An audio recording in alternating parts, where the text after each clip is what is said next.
Я представитель молодого поколения нашей великой Родины.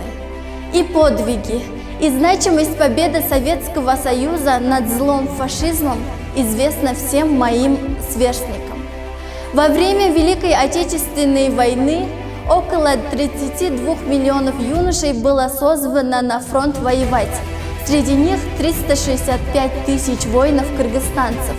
73 наших воина были удостоены звания Героя Советского Союза. Война – это страшное горе, которое постучалось в каждый дом.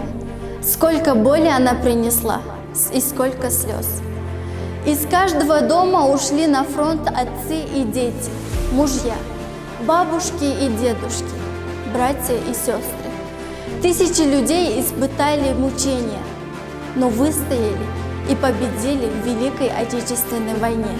Мы никогда не должны забывать о годах Великой Отечественной войны.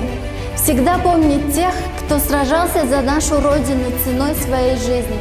Заботиться о ветеранах, которых с каждым годом все меньше. Пока мы помним, мы можем строить будущее.